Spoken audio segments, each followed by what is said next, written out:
Жаңы көпүрөнү салып, биздин Кайрат Кызылбулак элине. Нуркан Кочкорова Кызылбулак айылынын тургуну, ал көтөрмө айыл аймагы уюштурган салтанаттын сыйлуу коногу. Каарманыбыз жакында эле ажылыкка баруу үчүн чогулткан акчасына 2 айылды бириктирген көпүрө куруп, элдин алкышын арзый алган. Эжелерден үлгү алсак деп ойлойм да. Эжем көпүрө салып, баарыбызды бир түрбөттү да. Энелерге сый көрсөтүү салтанаты жергиликтүү бийлик тарабынан уюштурулган. Анда аймактын социалдык экономикалык өсүп өнүгүүсүнө салым кошкон, маданий билим берүү, медицина тармагында эмгектенген апалар, баатыр энелер, коомчулукка эмгеги сиңген ишкерлер чакырылган. Бүгүнгү энелер, эжелер, сиңдилерим, бардыгыңыздарды бүгүнгү энелер күнү майрамы менен куттуктайм. Ден соолугуңуздар чың болсун. Үй бүлө эмгеңиздерде дайым тынччылык болсун.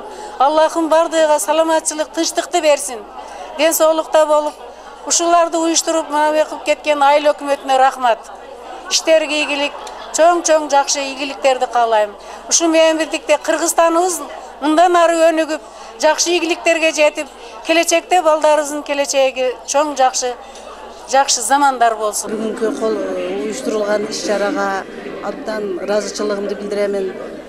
Биздин президентибиз Садыр Жапаровго жана айыл өкмөт башчыбызга ыраазычылык билдирем баатыр энелердин атынан. Саамалыктын бир бөлүгү катары дасторкона жараттуу тамак аш көргөзмөсү да уюштурулган. Анда апалардын колунан жасалган кыргыздын улуттук тамак аштары коюлган. Мындан сырткары улуттук баалуулуктарды кийинки муунга жеткирүү максатында унутулуп бара жаткан тамактар да жасалган. Иш-чараны уюштуруудагы башкы максат айымдарга сый көрсөтүү, улуттук баалуулуктарды даңазалоо болуп саналат. Ушул кыргыздын байыркы энелери даярдап жүргөн нандардын түрүнү, каттама, ошондой эле унутта калып бара жаткан катырма нан, чалпек, умач ыстык. Алмакан Матураимова, Ислам Толубаев, Алтын бешик жаңылыктары.